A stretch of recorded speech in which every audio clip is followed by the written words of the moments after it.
Alright, radio check, I should be live. There we go. Okie dokes. So, we have got the Saudi Arabian Grand Prix starting shortly, 28 minutes till we get going, and 50 laps of racing to come around this circuit. All of the drivers have made their way out of the pit lane and are on the grid now, and yeah, lots of action to look forward to.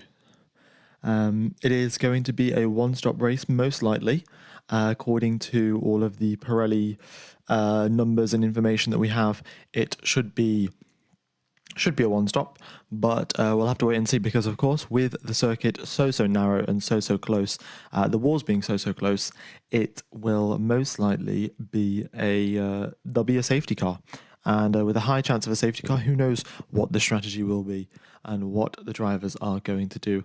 How long is the race going to be in hours? It should be, if there are no safety car or anything like that, no safety car, no crashes, then 1 hour and 25 minutes should be the length of the race.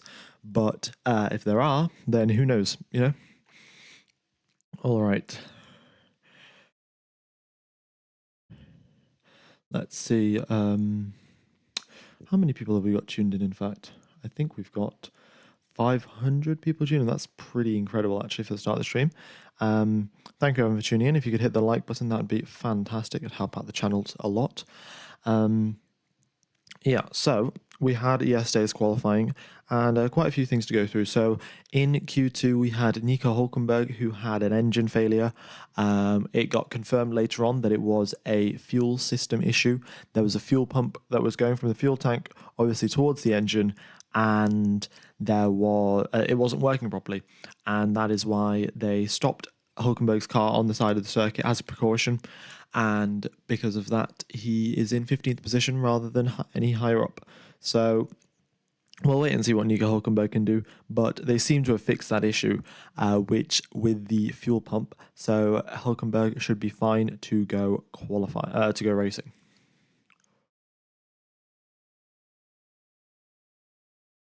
All right, DRS means drag reduction system.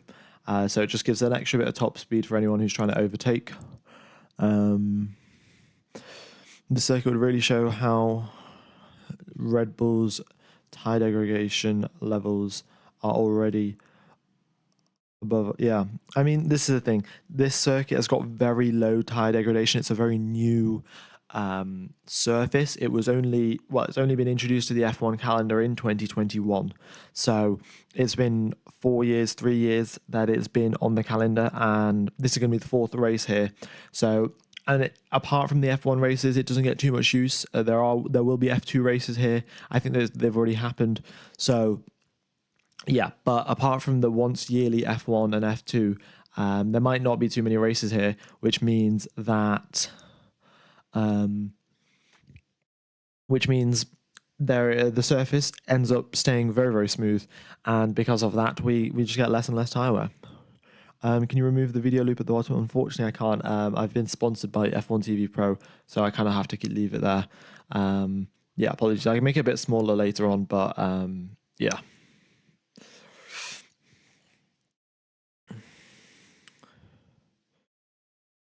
Okie dokes. Yeah. Right, so what else have we got going on? Guan Yu Zhou, his car has been fixed. Of course, we saw that yesterday. He just couldn't get out in time for a qualifying lap. So that is very unfortunate. But he will be starting in 20th position. We'll see what he can do compared to his teammate Valtteri Bottas. But both of those drivers seem to be extracting most of the performance out of those cars, and they end up quite close to each other in the race conditions. And then, of course, at the front, we have got Max Verstappen, who does have the fastest car in terms of race pace. And the Red Bull seems to have basically no tyre degradation, which is ridiculous. But, yeah, on this circuit with very low deg, we should not be seeing too big of a decrease in lap times from Max Verstappen. We'll keep an eye on that and see how well he's doing. Charles Leclerc is in 2nd position. Now, I think Ferrari saw last week, sorry, that their race pace isn't that great, and they saw that their qualifying pace was very good as well. So I have a feeling what Ferrari have done is there's sort of a balance. You can move your setup more towards qualifying, and then you'll have worse tire degradation, but you will be quicker over the course of one lap. Or you can have a better tire degradation and slower across one lap. So I think Ferrari have moved their setup a little bit more towards the race spec of the spectrum. And I think that their race pace will be better than last week. The data seems to indicate that as well. So yeah, and in fact, their qualifying pace was worse. So that's all of the factors are indicating that Ferrari will have better race paces this week, and hopefully Leclerc will be able to challenge Verstappen. And if not, I would love to see a great battle between Leclerc and Perez. Yeah, and the very opposite of Ferrari, Fernando Alonso, had a absolutely fantastic qualifying last week and this week. Last week he dropped down quite a few places in the grid, and Aston Martin seemed to have, Aston Martin just seemed to have very bad tyre degradation, and they just cannot, they just don't have good race pace, really. So Alonso was a little bit worried. He was concerned about when they added an extra 100 kilos of fuel at the start of the race, how the car will behave and how it will wear on its tyres. So we'll have to wait and see how Fernando Alonso does. If he holds that fourth position, I will be so happy. But yeah, I'm all aboard the Alonso hype train, but we saw this last week. Alonso was sixth, out-qualified a whole bunch of cars that we weren't expecting him to out-qualify, and then he ended up dropping down into ninth position for the end of this race. Yeah. What do you think of turn 4 to 10 affecting the whole grid? Well, turns 4 to 10, obviously a very big, very long sequence of corners that are very successful. If you mess up the entry into one, you'll mess up the entry into the next one, and then it's just a continuous, it's just a downward spiral from there. So the drivers have sort of got into the rhythm of that, and in fact, in the reconnaissance laps, so when the drivers come out of the pit lane and then go towards the grid, they can do maybe 2 laps, 3 laps, and usually they just do 1 or 2. But we've been seeing drivers doing a lot more than usual, kind of just to get into the rhythm of things. So I think the drivers know that the rhythm is pretty key when going through turns 4 to 10, and that's why they've done a couple of extra laps. So yeah, that's how it affects the drivers. Smart and Spiff, very much to appreciate your comment. Thank you for that. Where does the name Formula come from? I have no idea. I should probably, I probably should know that. And why am I called F1 Gamer? And honestly, I'm called F1 Gamer because that's the best name I could think of when I started my channel. And I think if I change my name now, it kind of messes with the YouTube algorithm and stuff, and people don't know who you are. Like if I change my name to Motorsport Commentary, not everyone's going to know, not all of my subscribers are going to know F1 Gamers changed to Motorsport Commentary, and then they might unsubscribe or not watch or whatever. So I'm just going to keep it as F1 Gamer. It's not too bad. Yeah. All right. Yeah, once again, Hamilton, he seemed to get to grips with the car right at the end of Q3, but throughout Q1 and Q2, he was struggling a lot compared to George Russell. There was maybe 4/10 of a gap between those two drivers. Hamilton struggling with his rear end, and they seem to have got it under control, but this is the compromise that they made. The rear end, Hamilton wasn't confident with the downforce coming from the rear end, so what they did was they added more downforce to the rear end. They switched the rear wings, put on a bigger rear wing, and then Hamilton was obviously it improved because he had more downforce. So Hamilton does have a more stable rear end, but that comes at the cost of drag.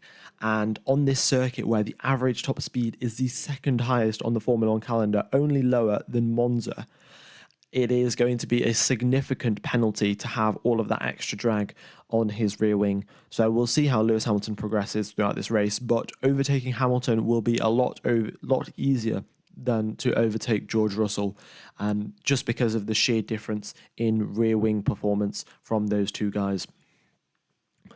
Do you sim race? How do you get into F1 commentary? I do sort of sim race. I mean, I have a like a sim rig. I wouldn't call it a rig. It's a stand and it's got a steering wheel and pedals. It's not like some crazy setup or anything. So yeah, I played the F1 game a bit, but that's about it. And I got into commentary because I did the live streams and someone suggested in the chat, in fact, that I should do the commentary. So I started doing it there and then live, and that happened, and then the views kept coming in, and I got better and better, and here I am. So yeah, I mean, it was a total chance of luck. If someone hadn't suggested in the chat that I should commentate the race, I have no way that I would be here. So actually, in fact, I should go back and find out who suggested that, because it was in the 2020 Russian Grand Prix, I think 2020 Russian Grand Prix or 2021 Russian Grand Prix. I'm not sure, but yeah, someone suggested that, and here we are today. So, all right. And of course, the big news that we haven't talked about for the last 10 minutes, I've been resisting talking about it. Carlos Sainz with appendicitis, and we have got Oliver Behrman in his debut race for Ferrari his debut race for Ferrari at 18 years old, starting in 11th position after getting knocked out by Lewis Hamilton by half a tenth yesterday. He was half a tenth away from making it through into Q3 in his first ever qualifying session, which I would say is a great start for a rookie like Oliver Behrman. He got pole position in the F2 qualifying and then got totally pulled out of the F2 thing and got strapped into the F1 car of Ferrari. And 11th position for him. We'll wait and see what he can do. But this is the thing. It's a long race around here, 50 laps, and any sort of mistake over any of these corners here, and you will be into the wall. So yeah, it is a test of how few mistakes you can make over the course of this race. Okie dokes. Be sure to hit the like button, guys. It really will help out the channel, and hopefully we can get a couple more people tuning in before the start of the stream. And look forward to commentating till the end of this race. And if you guys are interested, I will be doing the next Grand Prix as well in Australia. So yeah, Australian qualifying and race. It might be a bit of an awkward time depending on where you live in the world, but I will be getting up at 3:30 a.m. To do the commentary. So if you guys are interested, then go ahead and subscribe. Ghost Genji, do you know your commentary is lit as hell? Very much do appreciate it. I agree, Alonso, top 4 in the start points accumulation. Oh, I've tried the official F1 simulator.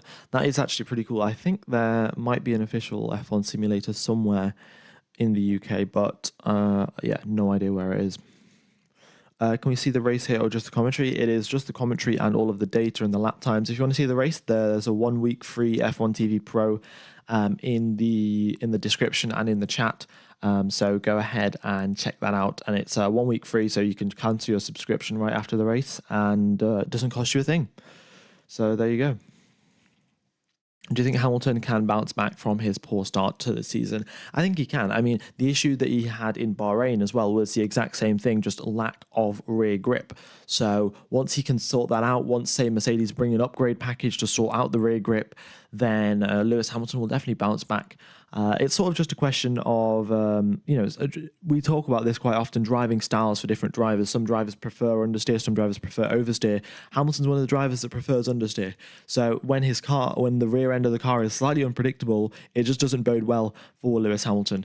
And so it's been a bit difficult for him. But that being said, in Q3, he was only a 10th behind George Russell. So despite all of the issues with the rear end of the car, Hamilton was still 1/10 behind Russell.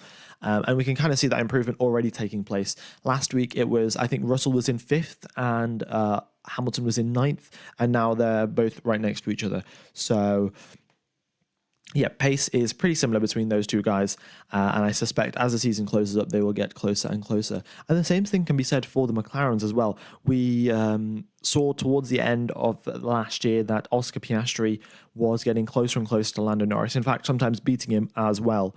And here we are. Oscar Piastri has outqualified Lando Norris. Both of those two drivers very close to each other in terms of qualifying.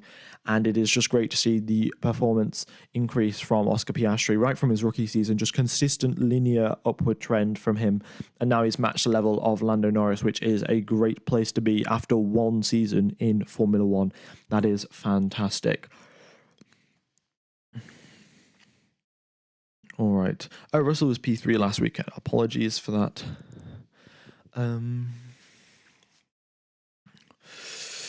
I have Sky Sports, but I prefer your commentary. Well, very much do appreciate it. As a German as well. Well, yeah, thank you very much. Can we see the race here? Unfortunately not, but link is in the description. You can see the race for free there, so go ahead, check that out. And yeah, sorry about it not being available in your country. It's just the way that the licensing rules work. Like, you can't get it in the UK, I don't think, because Sky Sports has licensing rights over it on some stuff. So it's just the way that Sky Sports work. They want to make all the money that they can. So there we are. Can you provide us with a GPS? Yes, the GPS data. I mean, all of the drivers have loaded up. They are just sat there on the grid. So once they start moving around, we'll have them moving on the circuit. Yeah, once they're moving in real life, you'll see them moving on the map. You Nishigiri, nice. You missed my comments. Yeah, sorry about that. You suggested doing voice commentary. Well, very much do appreciate it. Danish Daryl Hubby. Cheers for the stream. Enjoyed the commentary. Very much do appreciate it, buddy. And once again, thank you for the donation. It is my pleasure to commentate. I'm very grateful to have you guys in the chat. Yeah. Brilliant. Thank you very much. Okie dokes.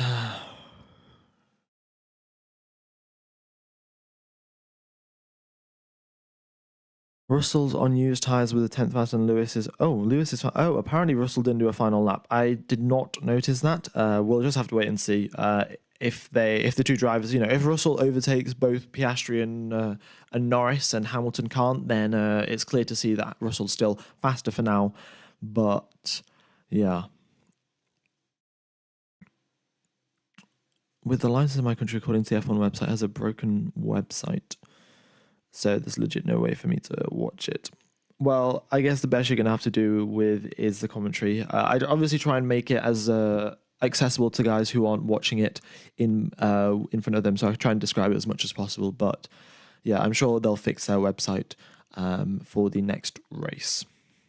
All right, I'm going to run through the strategy options for what is going to go on in this Grand Prix, and then we shall be underway in 12 minutes' time. So the possible race strategies, if we look at the previous 3 years of racing here, then every single time someone has won the Grand Prix, it has been on a one-stop strategy, I think. Maybe not if there was a safety car, but as far as I can tell, everyone that won, whoever won the race last year, they did a one-stop. They started the race on the mediums, ended the race on the hards. And Pirelli, once again, just said the exact same thing as the strategy. I'm sure Pirelli could have just literally copy-pasted the strategy options from last year because, yeah, the drivers can start the race on the mediums, then switch onto the hards, or they can start the race on the softs and then switch onto the hards, and those are the two fastest strategies. They do say if you want to do soft, medium, soft, that is quick as well, but I suspect you'll need a safety car for that to happen. And 2021 Saudi, we did have a couple of safety cars and one red flag. It was very, very chaotic, and the circuit kind of tends towards that very, very high speed, and also with so much, very high speed, and with barriers so close, you kind of tend towards having safety cars and stuff. So we'll just have to wait and see what happens. this live stream is leaderboard and track map, but the live video is in the description and it's for free. So go ahead, check that out. And hello, Yano Trulli. Nice to see you back in the chat. Yeah. Oh yeah, and if it's not available in your country, you can use a VPN, get to another country, and then watch it and go through there. If you guys have access to a VPN. Okie dokes. Also, we're getting pretty close to 500 likes. If we get 500 likes before the race starts, that would be fantastic. What do you think the strategy of VCarb, especially in terms of race order and Bottas pits? Right, so this is the thing. Valtteri Bottas had a massive, not Valtteri Bottas, Yuki Tsunoda and Daniel Ricciardo had a massive sort of fight over the radio and after the race had finished about their team orders that they did. I can't remember who was getting, it was Tsunoda that was being told to swap with Daniel Ricciardo because of the difference in strategies. Daniel Ricciardo was on a different strategy. He was on soft tyres. Tsunoda, I think, was on hard tyres. There was some sort of difference in the strategy, and effectively Tsunoda was not particularly pleased about being swapped around with Daniel Ricciardo, and there were harsh words said over the radio. Daniel Ricciardo, and then Yuki Tsunoda at the end of the race, he cut across Daniel Ricciardo in a very sort of rash, violent way. So that's what went down between those two teammates, and in the interviews just before today's Grand Prix, Tsunoda did say that he's learned from his mistakes and it'll be fine, and they're both friends now and they're on good terms and all of that stuff, like the usual stuff that they say from the usual PR stuff that the F1 drivers are told to say by the media teams. So we'll wait and see how it gets, the drivers get mended, like their relationship gets mended. But when Tsunoda is now 5 places ahead of Daniel Ricciardo, he is. I don't think there's going to be any sort of incidents there unless they end up converging in like 10th and 11th place again. I think those two drivers are going to be fairly separate, and they shouldn't have any issues with swapping them around because Tsunoda clearly showed that today that he was quicker than Daniel Ricciardo. Oh, sorry, he showed yesterday that he was quicker than Daniel Ricciardo, but point still stands. And the other thing is that if Daniel Ricciardo does want to get back into Red Bull, he's got to show Red Bull that he's quicker than Yuki Tsunoda. Otherwise, Yuki Tsunoda will be the one going to Red Bull, and Daniel Ricciardo will be still stuck in the Visa Cash App Racing Bull. So that's that's an issue for Daniel Ricciardo to deal with. He obviously came into AlphaTauri being like, oh yes, I'm going to do well in AlphaTauri, I'm going to beat Yuki Tsunoda, and then I'm going to go to Red Bull and replace Sergio Perez, and that was his aim. But if he can't beat Yuki Tsunoda, then what's to say that Yuki Tsunoda goes to Red Bull and Daniel Ricciardo stays in AlphaTauri? So we'll just have to wait and see what happens there. Yeah.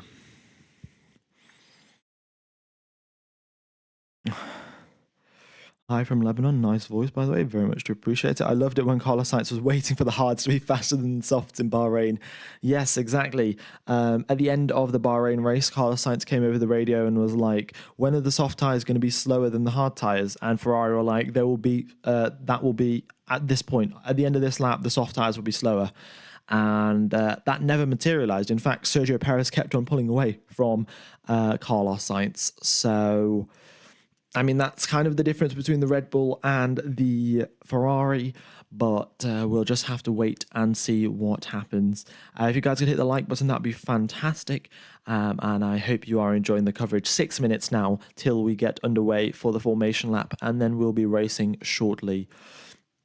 We have got 32 degrees track temperature, 25 degree air temperature. So fairly standard racing conditions here in Saudi Arabia at the night time in the desert.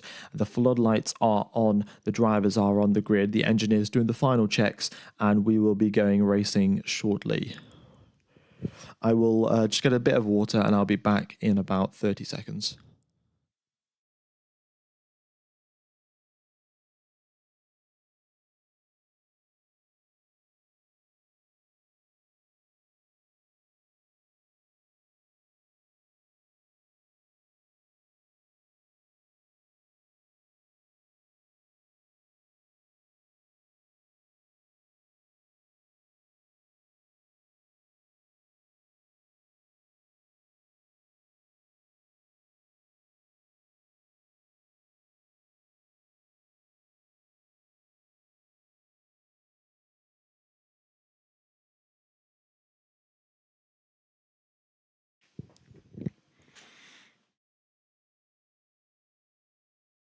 Right, here we go then.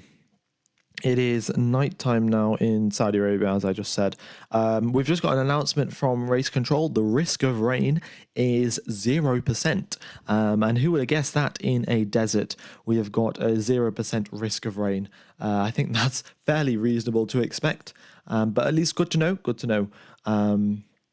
And yeah, you were gone for more than 30 seconds. Do apologize for that. Free F1 live stream in the link, no BS. Well, there you go. Yeah, it is free for 1 week. If it isn't working for you guys, it's not allowed in your country and you need a VPN. But there we go.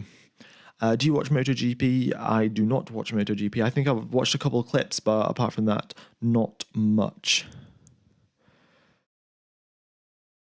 Okay. I've just realised I don't know what Lewis's driving style is, understeer or oversteer. It is understeer, and that is why he was struggling when the rear end of the car was not being predictable. Okie dokes. Since the Japan Grand Prix is early in the calendar, chance of Japan raining in this time of the year is surprisingly high. Yes, I would love to see a wet Japanese Grand Prix. Of course, that circuit, the uphills, is incredible. And imagine that in the rain, these cars with all of the downforce, the drivers dancing on the edge of grip. It would be absolutely brilliant to watch. But for now, we are 3 minutes away from the start of the Saudi Arabian Grand Prix. We have got a 6-kilometer circuit here with 27 corners. It is the second longest circuit on the Formula One calendar. We have the middle compounds from Pirelli, the C4 for the softs, the C3 for the mediums, and the C2 for the hards. The middle of the Pirelli range for this circuit with rather low tyre degradation. So we should be expecting a one-stop race. Just to take you through a tour of the circuit, we have got 27 corners. In the first sector, we have got a whole lot of fast corners from turn number 4 to turn number 10. There are so many high-speed corners, all one after another, successive. So the drivers have to nail their rhythm going through here, and it would be... yeah, they've got to nail their rhythm through there, unless otherwise they're going to lose a whole lot of time. We've just got the tyre information coming through. Everyone, apart from Oliver Behrman and Valtteri Bottas, are starting the race on the medium tyres. Oliver Behrman and Valtteri Bottas starting the race on the softs. Everyone else on the mediums. Everyone apart from Lance Stroll and Fernando Alonso are doing it on a fresh set of mediums. Stroll and Alonso have done 1 lap on their mediums already, but that should not make too much of a difference going into the start of this Grand Prix. Here we go then. I will stream right to the end of this race, but it will not be coverage. If you want free F1 TV, it is in the description. 1 week free. You can get it, watch till the end of the race, then cancel it. No cost incurred to you guys. So there you go. We are under the lights here in Saudi Arabia. I'm going to take you through the grid. We're 1 minute and 45 seconds away till we get going for the formation lap. We have 50 laps of racing around here, 6-kilometer circuit, 50 laps. The drivers will be doing 300 kilometers tonight under the lights in Jeddah. All of the mechanics have propped those cars up onto the ground now. The final bits of tire warmers, the final bit of tire warming is being completed. And then we should be getting underway shortly. Once again, guys, Oliver Behrman, his first ever Formula One Grand Prix at 18 years old, his debut in Formula One for Ferrari. This is going to be one heck of a Grand Prix. Starting the race on the softs. If he can get some overtakes on the start of this race, it would be brilliant. Absolutely brilliant for his career, and we could see what he could do. And I'd just like to point out how young Oliver Behrman is compared to the oldest driver on the grid, Fernando Alonso. Oliver Behrman was born on the day that Fernando Alonso was in his 4th season of Formula One, and he was born on the day that Fernando Alonso scored a second position in the Spanish Grand Prix. So a very big difference there between those two drivers. But yeah, it goes to show Oliver Behrman, I think, will be... I think Yuki Tsunoda and Oliver Behrman are the two drivers that have been born in the 2000s. But yeah, all of the mechanics now lined up on the side of the track, and the formation lap will be underway in 10 seconds. Okie dokes. Right, there we go. It is underway, and we are underway for the formation lap. Drivers are moving. So just to go through what this circuit is, as Verstappen goes through turn number one. Turn number one, quite a sharp corner, and then followed up by turn number two. You've got to nail those sequence of corners. We've seen quite a few drivers cut that corner and then have to give the position back to the driver behind them. So we'll wait and see if we get some of that happening today.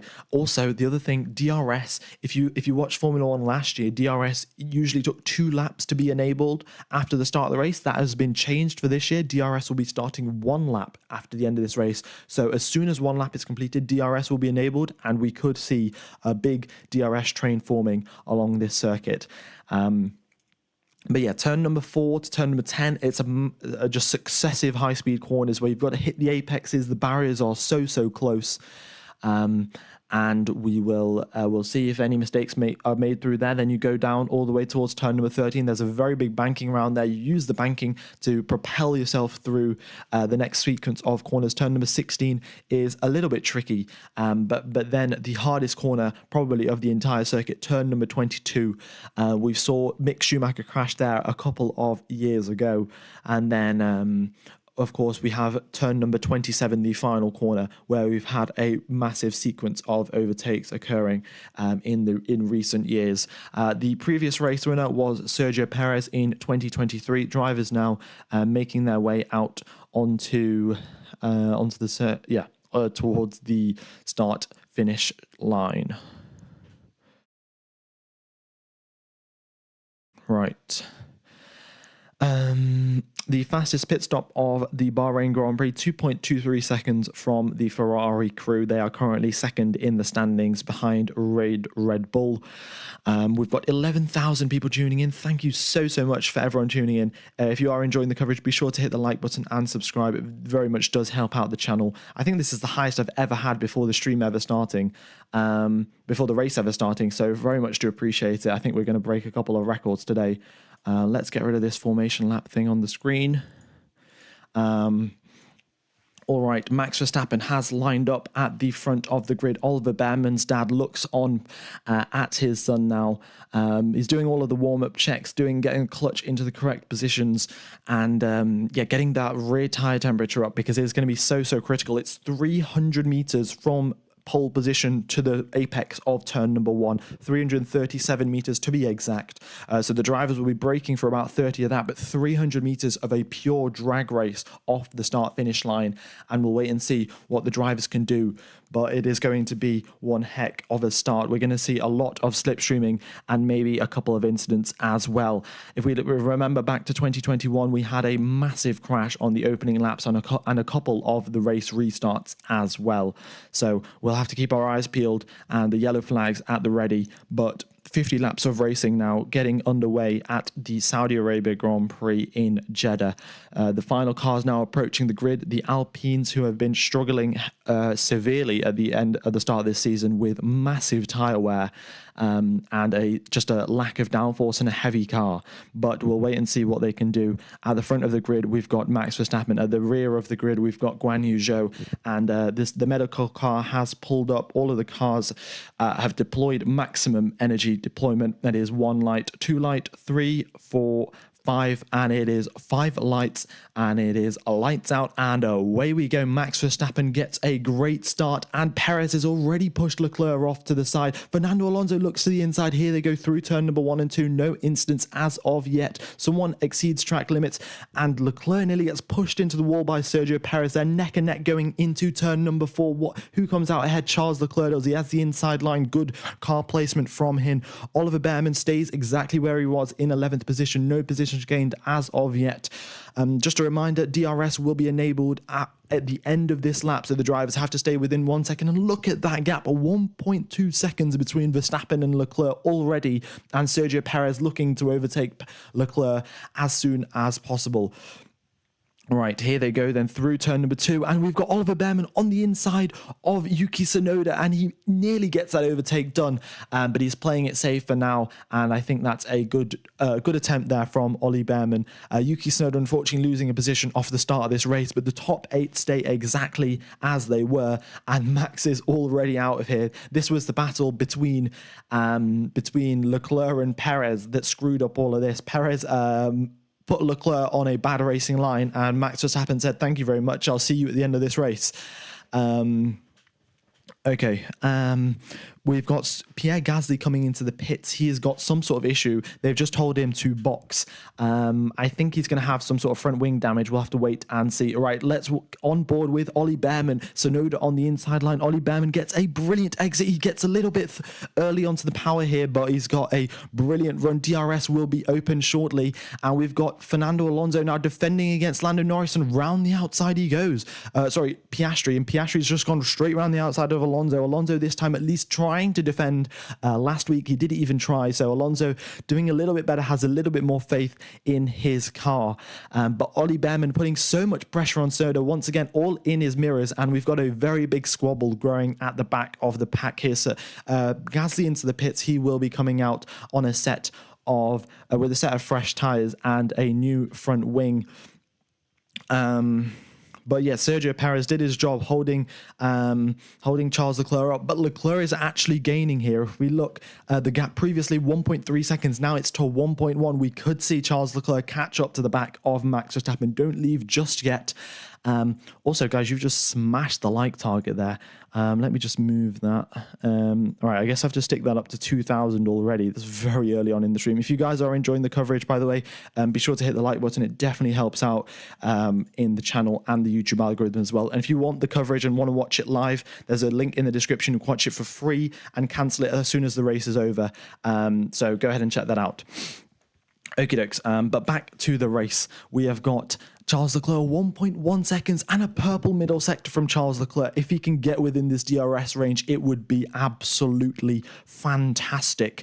And Oliver Behrman is in DRS range of Yuki Tsunoda, and Tsunoda's in DRS range of Lance Stroll. So we've got a bit of a DRS train forming here.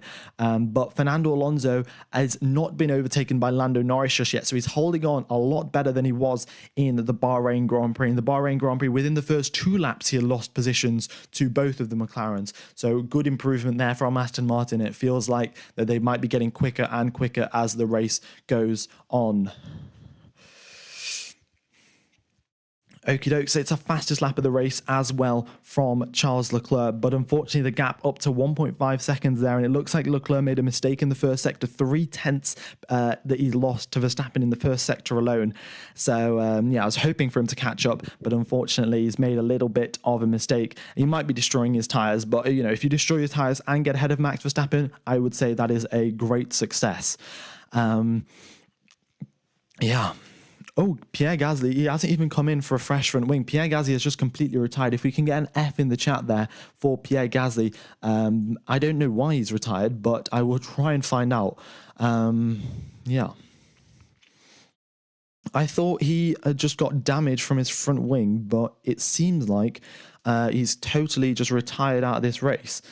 Yeah.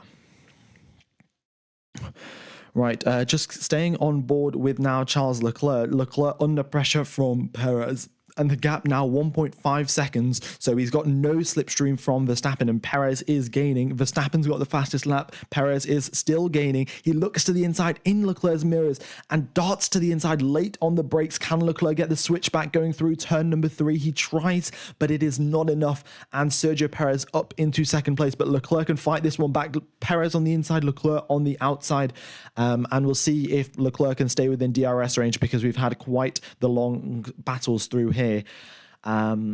Battles through this circuit, and we'll wait and see what happens. Okie dokes. He has a gearbox problem, so I think it's worse than expected. All right, I will just double check that, but I think yeah, not sure. It just tells him that the Alpine have told him to, Alpine told him to box. So, I guess he's had some sort of gearbox issues there.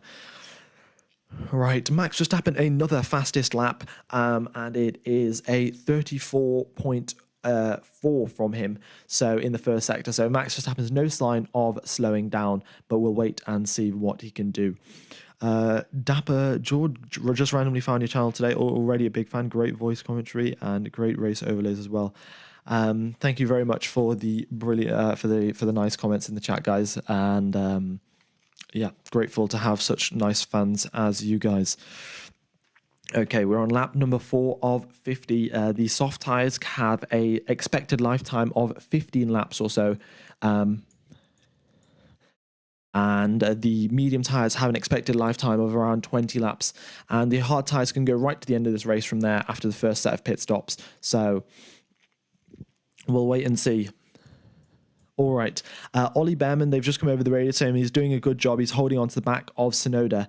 And now here he goes. So we've got Lance Stroll at the front of the DRS train. Then we've got Yuki Tsunoda. And then we've got Oliver Behrman. And Oliver Behrman, he knows what DRS trains are. He's been racing in F2. They are very similar to what the DRS trains that we get in Formula 1. So yeah, he knows how to break out of this, and we'll wait and see what he can do. And Fernando Alonso, I must say, has done a brilliant job. He has not been dropped by Oscar Piastri. He's staying just within DRS range. So if he can hold on to this pace from Piastri, then we could see Fernando Alonso finish up in 5th position rather than the 9th that he finished in Bahrain. Unfortunately, the Mercedes do not seem to have as much pace as they did in Bahrain, and both Russell and Hamilton in 7th and 8th position. Russell was a lot higher in Bahrain, but he's not been able to gain any positions here and not been able to close the gap on Lando Norris either. Okie dokes. And Tsunoda, look at this, has dropped out of DRS range from Stroll. It is so close for him dropping out of DRS range. One mistake from Yuki Tsunoda and he's out of DRS. So we could see an overtake from Ollie Behrman sometime soon. Charles Leclerc, it is 1 second, just over 1 second between himself and Perez. So he's lost DRS, and it seems like it might be a bit of a lonely third place drive for Charles Leclerc. But of course, we are at the Saudi Arabian Grand Prix, and incidents can occur at any point in time. And with that, we can get safety cars at any point in time as well. So, hang in there and we could get a pretty nice race forming. And in fact, we've got a brilliant race forming here. Yuki Tsunoda is under so much pressure from Ollie Behrman. He's doing a brilliant job, and he's in the dirty air as well. His soft tires will be overheating. But we'll see how he manages that. But Tsunoda is hanging in there by a thread. And as he goes through the first sector, he's losing time to Lance Stroll. If this keeps continuing, then we could get Tsunoda dropping out the points and Ollie Behrman up into the points. And for an 18-year-old, his debut at Ferrari, that would be a sensational start to his Formula 1 career. He's taking slightly different lines to other drivers here, going through turn number 13. The Formula 2 drivers don't have too much experience with the banking, because I don't think they race in Zandvoort. Zandvoort's one of the biggest circuits with banking, and Suzuka as well has a decent amount of banking, and the driver's just, the F2 driver, not too experienced with that. So he's taking different lines through the banking, which might be slightly slower. And we've got a big crash here, a big crash from Lance Stroll. He's gone straight into the barriers. And what did I say 2 minutes ago? We can get incidents, and he's gone straight into the barriers. The barriers are fine. Lance Stroll seems fine. He's come over the radio saying that he's okay. But it is, a massive trail of smoke as he went into the barriers there. Can we get an F in the chat for Lance Stroll? We've got a yellow flag out, and I suspect we'll have a safety car out soon, because that is exactly in the runoff for turn number 21, the corner that is so tricky. We had Mick Schumacher crash there 3 years ago, and now we've had another incident at that corner with Lance Stroll going straight into the barriers. It seems like he had some sort of brake failure. It was very strange. But yeah, no idea what's happened there. The full safety car has been deployed on lap number 7 of 50. So I would like to point out, if the drivers pit at this point in time, the hard tyres can go to the end of the race. Pirelli said that the hard tyres can do 50 laps. They can do the entire race. So if the teams want to pit now, they will come out and do the entire race on a set of hards. So it is up to the teams. If they want to do that, then that could be the way forward, and they wouldn't have to do a single pit stop under normal racing conditions. All right, they've told Oliver Behrman to come into the pits. He is on soft tyres, so this makes sense for him to go out onto the hards. And we've got the Lance Stroll replay now. So here he goes into turn number 22, and he hits the inside wall. Lance Stroll hits the inside wall. He did this in practice and just got away with it. Broke a wheel cover, but he's made the exact same mistake again, and he has gone right into the barriers, bounces off the wall, straight into the barrier. Yeah, that's what's happened to Lance Stroll. Very, very unfortunate indeed. But that has brought out the safety car, and we could see a couple of pit stops. Here comes Max Verstappen out of the final corner. What has Red Bull told him to do? Is he coming into the pits? Is he not? Perez has been told to box. Are they going to double stack with a 5-second gap between the two drivers? Would it make sense? Verstappen comes into the pits. He's going to come into the pits. We're going to have a whole lot of action through the pit lane here, right? I will keep you up to date. Does anyone get blocked? Okay, so the Red Bull crew, Verstappen stops, and they put on a set of hard tyres. Verstappen is out of the grid, and Sergio Perez comes in. No delay whatsoever there for Sergio Perez. Charles Leclerc into the pits as well. He's on to the hard tyres, and he's being held. Charles Leclerc being held, and he doesn't lose any positions, but he has been held up. Fernando Alonso into the pits as well. Everyone diving into the pits here. 8.7 second stop for Fernando Alonso, who's been held up a lot by the McLarens, and he loses a position. He doesn't lose a position to Oscar Piastri, and Lando Norris stays out on the circuit. The two McLarens were too close to each other, and both Norris and Hamilton had to stay out because of that. All right, let's see. Next up, in fact, look at this. Everyone is into the pits. We've got Oliver Behrman out. He stays ahead of Nico Hülkenberg, and he's still behind Yuki Tsunoda. But yeah, there is a recovery vehicle at turn number 22. So they've already got a truck out to pick up Lance Stroll's car. It will not be long till that gets done. But yeah, we've got now lap number 8 of 50, and nearly everyone has done one pit stop and come out on a set of hard tyres. The only drivers that have not, Guan Yu Zhou, Nico Hülkenberg, Lewis Hamilton, and Lando Norris, and that is because they were too close to their teammate, and because they were too close to their teammate, they couldn't double stack. They would lose far too much time. And now, because of that, they have lost out. We'll wait and see where they filter out once the pit stops are done, but it seems like they will come out right at the back of the pack, unfortunately. All right. What happened to Danny? I'm not sure. I think he might have had to replace his front wing, or it just took him extra long, so I'll try and get a confirmation of what happened to Daniel Ricciardo, but yeah.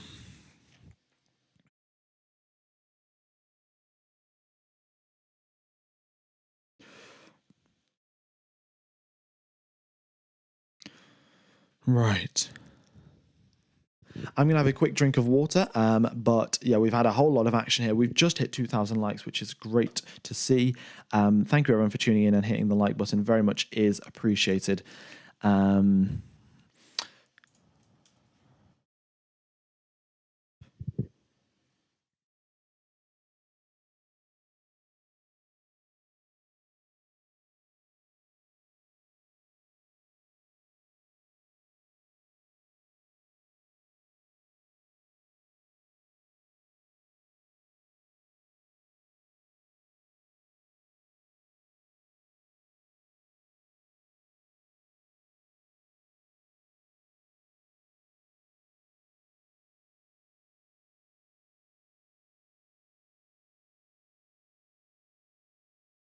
Right. Lando Norris in the lead of this race, guys. And they've already picked up Lance Stroll's car now.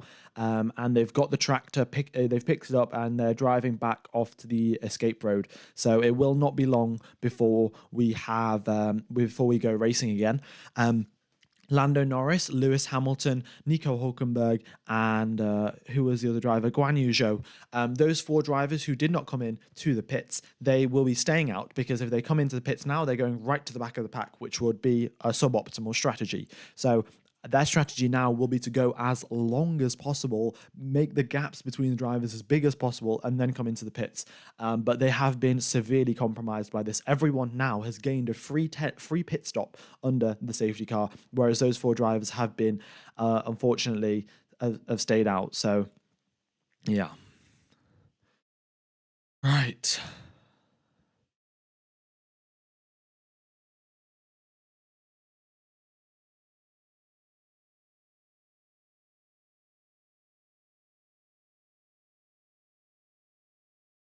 All right. Yeah, engineer. Yeah, so this is just a little incident of what happened between the engineer, Lance Stroll's engineer, and Stroll. Stroll had crashed into the wall at this point, and the engineer asked, "Oh, can you bring it back to the pits?" And they hadn't realised that the engineer was looking at all of the data, wasn't looking at the TV screen, and asked him, "Yeah, can you get back to the pits?" After he destroyed his entire front suspension into the barriers. But yeah, safety car is ending now. Lando Norris will be doing the safety car restart.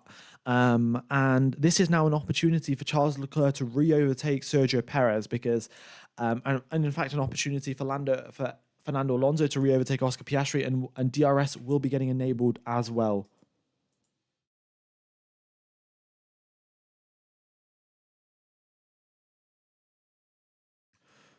Right. So Lando Norris has been told over the radio by his engineer to what to do for the race restart, how to plan it out, when to go, when to not.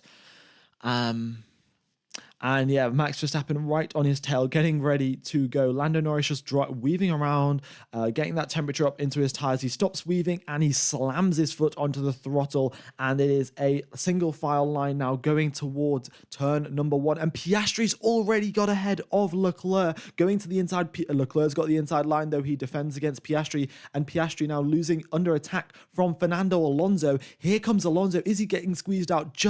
Oscar Piastri leaves just enough room there for Fernando Alonso, and Lando Norris still in the lead of this race, and we've got George Russell now trying to overtake Nico Hulkenberg. It is very, very tight here at the front of the pack. Ollie Behrman on the back of Guan Yu Zhou, still in 11th position, and we'll wait and see if he can overtake Guan Yu Zhou. He's of course in the Kick Sauber, which is a rather slow car compared to Ollie Behrman. So we'll wait and see what happens. Yeah. Okie dokes. And Norris has look at this. Norris has pulled a second away from Max Verstappen here. This is interesting. And we've got another battle here. Probably it reminds you of a battle 3 years ago between Verstappen and Hamilton. Hamilton gaining here on Max Verstappen, and we could see a little bit of a squabble there. I presume Hamilton will not try and overtake him. It'll lose him far too much time in the long run. But it would be nice to see Hamilton try and send an overtake on Hamilton Hamilton send an overtake on Verstappen, and a little nice throwback to the great racing we had in 2021. Okie dokes. Yeah, seeing a lot of Lando love here. I mean, Lando Norris has led an entire lap here. First driver, apart from Max Verstappen, to lead a lap. Oh no, first driver to, I think, the second driver who's led a lap in the season now, or second or third driver. Oh no, Leclerc's just locked up. If you guys watched last weekend's race, Leclerc locking up is a very familiar sight. Yeah, far too many lockups from him last weekend, and his brakes acting up, and a mismatch in his brake temperatures as well, causing him to lock up a lot. So that's what's happened there between Charles Leclerc, and hopefully that doesn't continue happening. Oh, and there's a bit of contact there between Albon and Hulkenberg. This happened a couple of laps ago. I've just got the replay, and Kevin Magnussen, Kevin Magnussen closes the door a little bit on Alex Albon, expecting him to back out of it. And Albon kept his foot in. So, all right, here comes Ollie Behrman now. He's trying to overtake Yuki Tsunoda off the race start, and he sends one down the inside, and that is the first overtake of Oliver Behrman in Formula One. He overtakes Yuki Tsunoda on the race restart, which is a brilliant job. So that's just a quick set of what happened on the race restart. We've just got the replays that came through. But yeah. Also, we've got a note from race control. Lando Norris has started the race in the incorrect location. Lando Norris, there's a grid slot, right? There's a rectangle that you're meant to start the race in. And Lando Norris started a little bit far ahead of that grid slot. So he might end up with a 5 or 10 second penalty, depending on that. Yeah. All right. Okie dokes. I think Perez has been noted as well. Pit lane incidents between Perez and Alonso have been noted. I think Perez was unsafely released into Alonso's path, so he might get a 5-second penalty as well. I'll keep you updated on what the penalty situation is. But we're approaching now lap number 12 of 50, and everyone is on the hard tires. And we'll wait and see what more action we have in store here at the Saudi Arabian Grand Prix. If you are enjoying the stream, guys, be sure to hit the like button. It definitely will help out the channel. Hopefully we can hit 2,500 likes. And if you aren't subscribed, I commentate all of the races and all of the qualifyings. So go ahead and subscribe as well. And if you guys want to watch the coverage, it is free to watch, 1 week free from F1 TV. So if you click the link in the description and then you watch the race and you can cancel it. You can cancel it after the race. There you go. Watching F1 for free. So the link is in the description if you are interested. All right. And the incident between Kevin Magnussen and Alex Albon has been is going to be reported to the stewards. Albon said that he wasn't given enough space and he's squeezed into the wall. But here comes now Max Verstappen overtaking Lando Norris. He goes to the inside, a massive difference in speed. DRS is so powerful on the rear of that Red Bull, and he's right into the inside there. And Sergio Perez overtakes Lewis Hamilton. Both Red Bulls gaining positions into turn number 1. And because now Perez has just overtaken Hamilton, Leclerc is right on the back of Hamilton now, looking to do the exact same as Sergio Perez. There's been a collision noted between Magnussen and Albon. We'll wait and see what happens there. Okay, Magnussen has got floor damage, so that's what's happened. The contact between himself and Albon has given him floor damage. So maybe that's a good enough penalty in of itself, and he's not going to get a 5-second penalty. We will just have to wait and see. But look at this, a fastest lap of the race, and that is 0.3 faster than the rest of the competition. And if you compare to his own teammate, that is half a second quicker than his teammate Max Verstappen is. This is absolutely ridiculous. Yeah.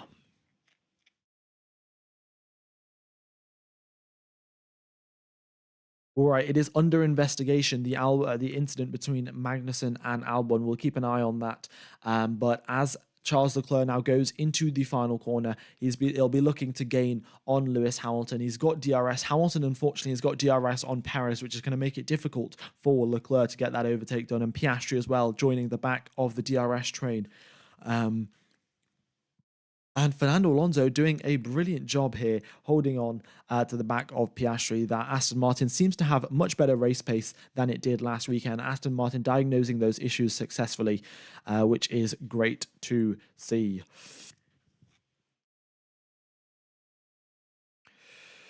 Okie dokes. Lap number 14 of 50. Max Verstappen with another fastest lap. He goes marginally quicker than earlier. Oh, and we've got Lando Norris with a under investigation for a jump start. Lando Norris jump started the Grand Prix. So yeah, not ideal there from Lando Norris. And look at this. Oliver Behrman has just overtaken Guan Yu Zhou. I'm going to get a replay of this overtake shortly. Yeah, it is great to see him moving up into the points now. His next target is Nico Hülkenberg, who is, of course, another driver with a Ferrari-powered car. And It should be a fairly easy overtake for him. There have been no further action between Lando Norris doing a jump start. This is interesting here. I mean, I don't know what the stewards are up to, but Lando Norris jumped the start of this Grand Prix, and there's been no further action. Yeah. Very interesting. Very interesting indeed. All right, here comes Charles Leclerc. Hamilton to the inside, Leclerc to the outside. Leclerc tries to swoop around the outside, and he does so successfully. Hamilton not going to fight it too hard. He knows that all he's got to do is lose as little time as possible to the rest of his rivals and extend his tyre life as well, because the more laps he does on these tyres, the better it is going to be for him in the long run. All right. Yeah, I mean, Lando Norris jump starting the race and no further action. That seems a little bit weird. Who knows?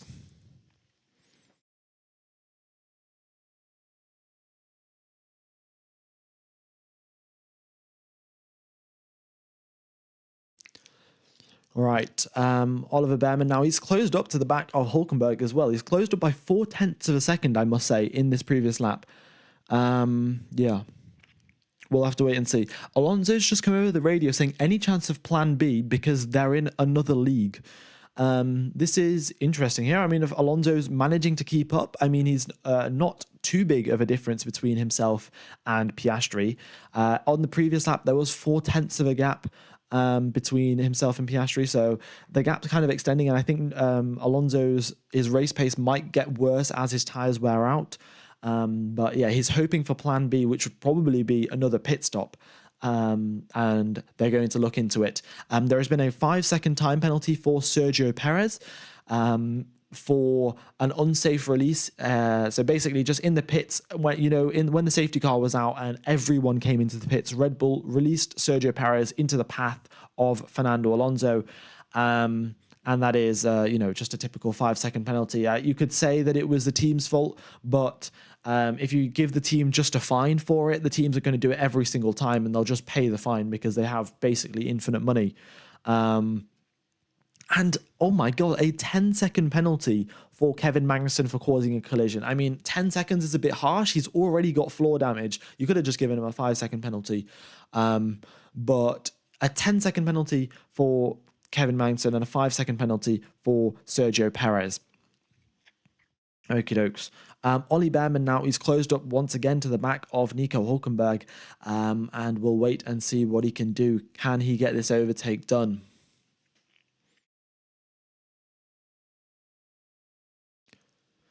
I mean, the stewards are very... They're just doing interesting decisions today. Lando Norris jump started the race, no penalty, and then you've given a 10-second penalty for Magnussen for a little squeeze. Like, this is the stewards need to sort themselves out, really. Also, Hamilton has come over the radio and, exactly as I predicted, said that they're killing us in the high speed, and the engineers have come over the radio and said, yes, I agree, and there's nothing we can do about it. And this is the problem that Hamilton had. Hamilton couldn't keep the rear end of the car under control. Maybe the car's a little bit unstable, but George Russell managed to do it all right. So they put on a bigger rear wing for Lewis Hamilton's car, and that bigger rear wing has given him too much drag and a lack of top speed, and therefore on the straight everyone just flies right by him. So yeah, not ideal there for Lewis Hamilton, and I feel like the rear end issues that he is experiencing with the Mercedes do have to be sorted out shortly, or soon, because they are going to be losing out a lot of positions if this keeps happening, because on these circuits where top speed is important, Hamilton will just be losing out to every single driver in a straight line, even the Kick-Saubers. So yeah, how much does a pit stop cost on this circuit? It cost 22 seconds if there is green flags, and 21 seconds if there is a safety car. 11 seconds if there's a safety car. So 22 and 11 respectively if there is green flags or safety cars. So yeah, quite a long time. It is lap number 17 of 50. It says in the bottom left sort of part of the screen next to the timer. Yeah, so 33 laps left, 34 laps left. Okie dokes. Also, we've hit our like target. Thank you very much for hitting the like button, guys. Hope you guys are enjoying the coverage. And once again, if you do want to watch F1 for free for this Grand Prix, it is free for this week, for 1 week, sorry. So go ahead, just click the link, sign up, and then cancel it at the end of the Grand Prix, and you can watch F1 for free. All right, here is Oliver Behrman now. This is going to be his third overtake in Formula 1. He's overtaken Tsunoda, he's overtaken Guan Yu Zhou, and now he's going to try and overtake Nico Hülkenberg. He's got DRS, he's chasing him down, and he's staying in track limits much better than Nico Hülkenberg is. Hülkenberg on older tyres as well. He's on 17-lap old medium tyres. That's reaching the end of their life. Pirelli said you can do around about 20 laps on them, so Oliver Behrman now closing up on the slowing down Nico Hülkenberg, and we'll wait and see what he can do. All right. Oscar Piastri, he's still chasing down Lewis Hamilton. He actually had a little bit of an incident going into turn number 1. Piastri was on the outside. Hamilton kind of touched him, and Piastri went wide onto the runoff area. So Oscar Piastri hasn't been able to recover from that as of yet, but we'll see what he can do and if he can overtake Lewis Hamilton cleanly this time round. So, yeah, nice action. We've had a decent amount of action. Of course, nothing right at the top. Verstappen still 5 seconds ahead of his teammate and currently with the fastest lap of the race as well. And in fact, his last lap was only half a tenth slower than his fastest lap. So, yeah, that tyre degradation is really just not occurring. Like, Max Verstappen does not consent to tyre degradation, and therefore the tyres just don't degrade. It's rather interesting what we're seeing here in Red Bull. And Oscar Piastri making Hamilton go defensive into turn number 1. But once you go through the sequence of turn number 1, 2, 3, you've got the highest speed corners on the circuit. So there's no sort of overtake going on there between Hamilton and Piastri. Oliver Behrman, though, half a second is the gap between himself and Nico Hülkenberg. Going into turn number 1, they're a little bit too far apart to get that overtake done. But yeah, we'll keep an eye on what goes on there. Okay, and this is what I was saying. So Fernando Alonso, he came over the radio a couple of laps ago saying, can we do plan B? These guys are so much quicker than us. And here we see what he was talking about. George Russell has caught up to the back of Fernando Alonso. 1.5 seconds is the gap. And I think in 2-3 more laps now, Russell will be within DRS range. So we'll have to keep an eye and see if Alonso can defend against Russell. All right. Ollie Behrman, though, doing a good job. Getting P8 on your debut in Formula 1 is a brilliant job. Of course, Nick de Vries did it in a Williams. He scored points in Monza after quite a hectic race, that being said. But, you know, if Ollie Behrman can pull off a couple of good overtakes in Formula 1, maybe chase down George Russell, that would be a fantastic day out in the F1 paddock for him. All right. Here we go then. Ollie Behrman looks to the inside, brakes a lot later than Nico Hülkenberg, but the gap is too far. It's just too big. Half a second is the gap between himself and Hülkenberg. So, yeah, he's just biding his time now. We're on lap number 20 of 50, 40% of the way through the race. Someone asked, how long do the soft tyres last? They last around about 15 laps in this Grand Prix on this circuit. So, but yeah, everyone now on the hard tyres or the medium tyres. All right. Behrman's just come over the radio saying, mate, he's so slow. But then Behrman's also not able to overtake him. A bit of an interesting take there from Ollie Behrman. But yeah, he is, I mean, to that being said, yeah, Hülkenberg is quite slow compared to the rest of the pack, and the gap is getting bigger and bigger between Hülkenberg and Russell. And that's what Behrman's got to do. Behrman's got to overtake Hülkenberg and then chase down Russell. And if you can overtake George Russell in today's Grand Prix, that will be a successful day. So, yeah, task number 1, catch up to Nico Hülkenberg, overtake him. Task number 2, catch up to Russell. Task 3, overtake Russell. And that'll be job done. But he's gaining, going into the final corner, a massive, he's closer than he has ever been now, and he gets a good exit out of the final corner, no oversteer whatsoever, and he is right tucked into this slipstream, shifts up into 8th gear, approaching 330 kilometers an hour as he breezes past Nico Hülkenberg on the straight, both of them Ferrari powered, but one with DRS, and Oliver Behrman pushes himself up into 9th position, and now he's got a 5.6 second gap to catch up to George Russell. Right, here we go then. We'll see what he can do. Also, guys, we're 100 likes away from 3,000 likes, so if you could hit the like button, that would be fantastic. And if you aren't subscribed, then that would be brilliant as well. I would love to see, I'd love to see us getting closer to the subscriber target. Okie dokes.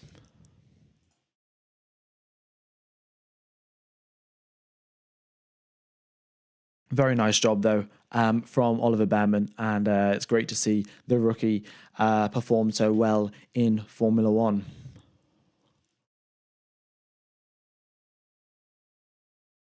All right, we've got 19,000 people tuning in to stream. That is absolutely fantastic. 71% of you think Max Verstappen is going to win the race. Unfortunately, it seems like you guys are right. But, we'll wait and see. We shall wait and see. Charles Leclerc is getting right onto the back of Norris here, and he might be able to get ahead of him. And Piastri, he's closer than he ever was, and 0.3 of a second is the gap as they go down the straight. He's got a DRS, and he goes to the outside. Hamilton moving very late under braking there, but Piastri still behind of Lewis Hamilton, and Hamilton doing a good job defending there.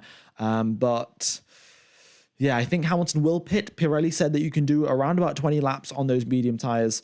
So Hamilton should be coming into the pits soon enough, and the same can be said for Lando Norris.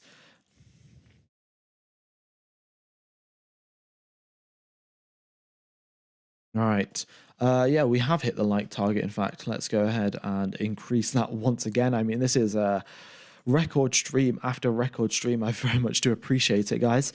And I hope you guys are enjoying the coverage. If we could hit 100k by the end of the year, that'd be fantastic. Get a silver play button. I would say that I'd say that's a job well done. But for that, I've got to commentate. So let's get back to it. We have got Lewis Hamilton in 5th position. As I said, he should be pitting sometime soon. But Oscar Piastri has been trying to overtake him for the past couple of laps now. And Hamilton putting up a solid defensive job there. Nothing too unsafe or anything like that. Nothing too dodgy. And he's just going right to the limit of where you can say it is a good defense. And Hamilton is doing exactly that. And his years of experience coming through. Okie dokes. Oscar Hamilton a little bit squirmish on the exit of the final corner here. But once again, the gap far too big. Piastri gains and gains and gains down the straight with the DRS, but it is not enough. And in fact, Piastri is actually attacking here. He's not even recharging his battery going through the corners. And it's still unable to overtake Lewis Hamilton. So who knows? All right, and there we go. Yes, Russell is closing on Alonso, as someone said in the chat. It was a couple of laps ago, it was 1.5 seconds. Now it is 1.1 seconds, nearly 1 second. So Alonso's been giving his absolute all, but George Russell is catching up. So, yeah.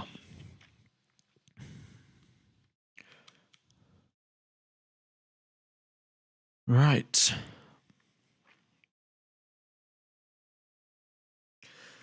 Yeah, Piastri's got to get on this with this because he has been stuck behind Hamilton for far too long now. He's quicker than Hamilton in about half the circuit, and Hamilton's quicker in the other half. So that's why he's been holding up. He's been held up for so long. But yeah.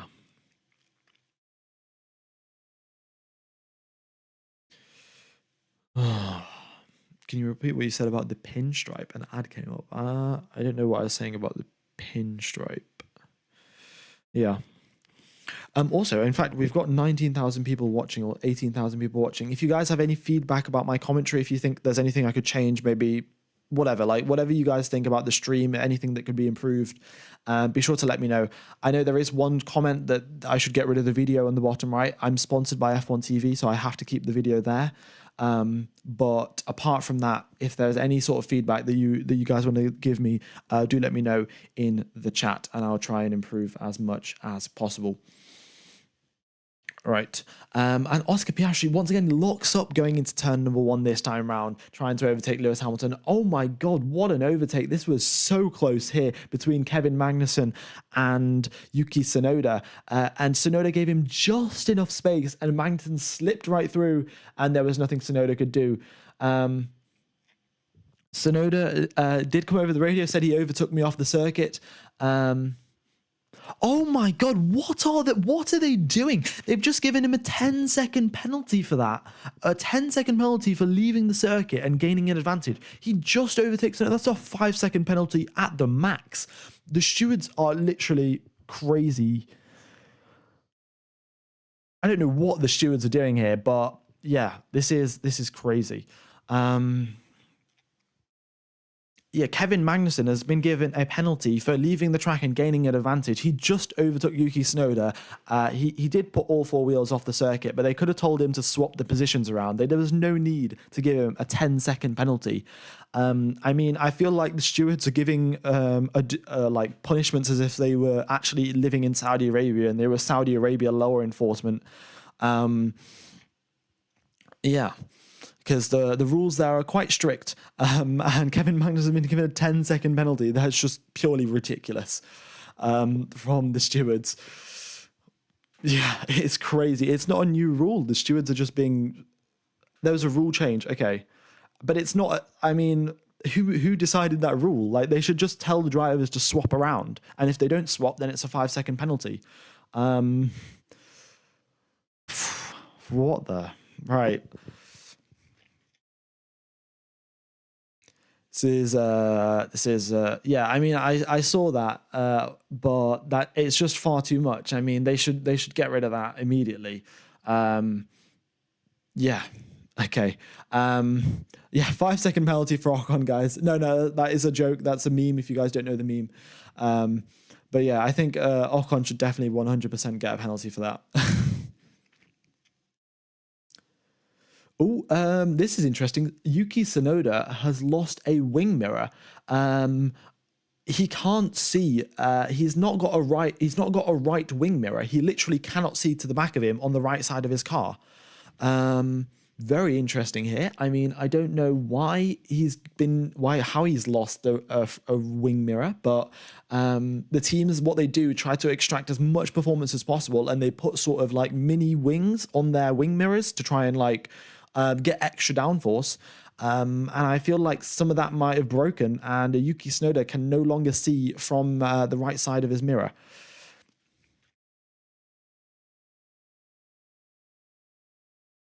Okie dokie. Bro, mate, I would very much appreciate if you don't spam the chat, Himanshu, but I will make a beginner's guide to Formula One. Thanks for the idea. All right. Lando Norris over the radio, and they're telling him to extend his stint, and Norris doesn't seem too pleased about it. And we've got a very big squabble going on here between 12 all the way down to 16 to Kevin Magnussen, Yuki Tsunoda, Esteban Ocon, Alex Albon. Very close nose to tail here, trying to get some overtakes done. And Yuki Tsunoda being rather aggressive against Kevin Magnussen here. He feels he was hardly done by in the earlier occasion. So...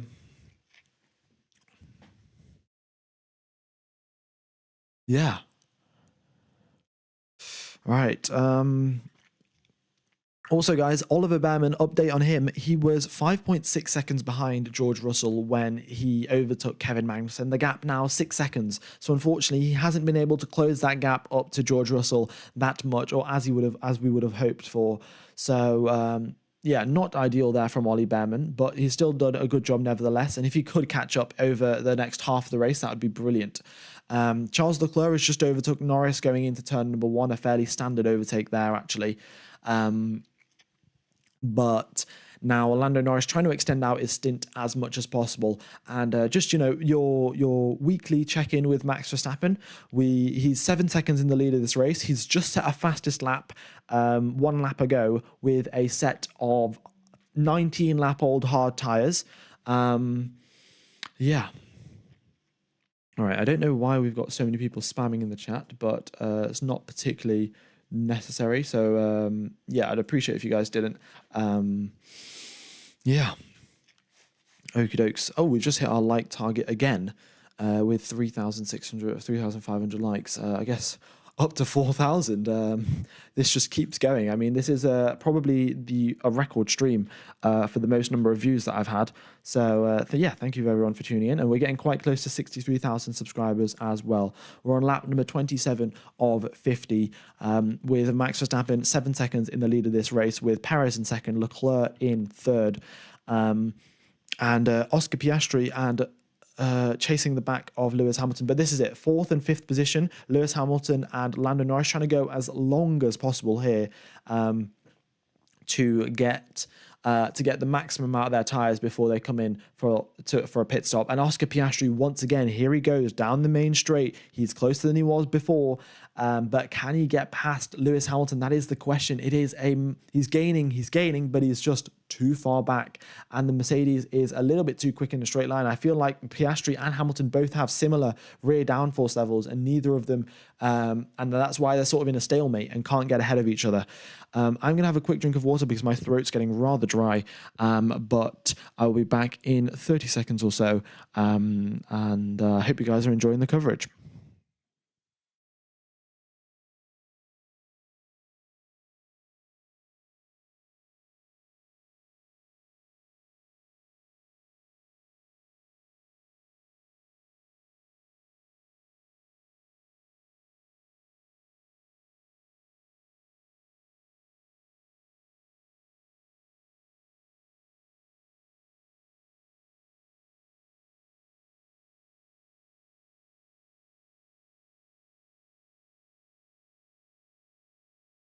Oops, I forgot to unmute myself, so I was just talking to no one. And also, guys, we're 4 subscribers away, and then we've just hit 63,000. Thank you, everyone, for subscribing. It is great to have your support. I will be commentating for the next race in Australia. Oh, this is getting so close, and he's just been squeezed out here. Alex Albon just gets squeezed out by Esteban Ocon going through turn number 13. It was so close on the exit of that banked corner. And yeah, just gets squeezed out, and it is a bit, yeah, not sure what's going on there. But yeah, Ocon seems to be a little bit harsh there, not looking in his mirrors as much as he should have been, because Albon was right there and was about to get squeezed into the wall. So, okay. Oh, 32 second pit stop? Oh, 32 seconds for me drinking water. Right. Okay. I was 35 seconds. Interesting. Well, thank you guys for monitoring my pit stop length. The fastest pit stop I think of this season was the Ferrari's 2.23 seconds. I'm not sure about this race because I forgot how long all the pit stops take. But yeah. Will I commentate all the races? Yes, I will. I'll be commentating all of them. Even the Australian Grand Prix, I'll be getting up at 3:30 a.m. to commentate that race. But yeah. All right, Esteban Ocon just there overtakes Yuki Tsunoda. Brilliant job, I must say. It was slightly questionable defending against Alex Albon there, but on this occasion, into turn number 1, just a brilliant move, very late on the brakes, and actually gives the Alpine team something to smile about. They've been struggling for so much. Pierre Gasly retired on the first lap of this race, and yeah, Esteban Ocon here in 13th position has made a brilliant overtake on Yuki Tsunoda. It is a fantastic job indeed.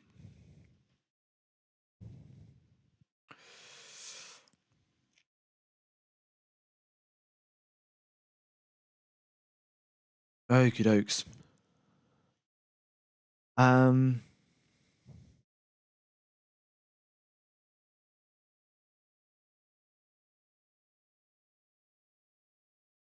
Yeah, Sonoda's come over the radio saying Magnussen's doing dangerous driving. I mean, this is this is what it is. So I think this is kind of what you get in the midfield. You get really good racing here. A little bit on the questionable side, but nevertheless, some good racing. Now we've got Esteban Ocon, and Magnussen is weaving around, and Ocon will be immediately over the radio saying, "You're not allowed to weave." Also, K-Mag, I must like to say, K-Mag has got a 20-second penalty in total. He's got 10 seconds for overtaking Tsunoda off the circuit, and he's got 10 seconds for... I don't know what he got 10 seconds for, but he got 10 seconds at the start of this race, I think. Let me check. What did he get a 10-second? Yeah, he got 10-second penalty for causing a collision. So, yeah, Kevin Magnussen's has technically got 20 seconds of penalties. So there's no need for him to be so violent with his defensive work. But, yeah. Oh, here he goes. We've got another overtake trying around the outside. Alex Albon, he gets a brilliant drive out of turn number 13 every single time. But it's so close. And he's got to make sure that the driver ahead of him knows where he is. Otherwise, he's getting pushed right into the wall. So Albon having a brilliant pace coming out of that turn number 13 off that banked corner, but it's not an overtaking opportunity, unfortunately. And once again, he's over the radio saying it's naughty, and yeah, it's not ideal there. And I don't think the stewards will have much to say. Oh no, guys, we've got Kevin Magnussen and Yuki Tsunoda once again under investigation for leaving the track and gaining an advantage. If Magnussen gets another 10-second penalty, that would be crazy, absolutely ridiculous, because he's currently under investigation. So we'll wait and see. What tires are Leclerc and Norris on? The tires, whichever tire, the driver, if you see the leftmost tire is whatever tire that they're on. So Leclerc is on the hard tires, which are 23 lap old. Norris is on medium tires that are 20 laps old. So, yeah. All right.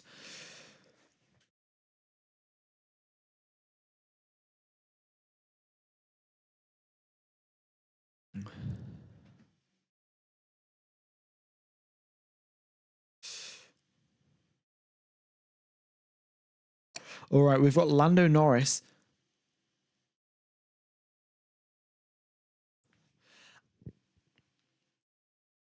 Right, Lando Norris has been told over the radio at some point we're going to have to pit and we're going to have to drive through the rest of these slower cars.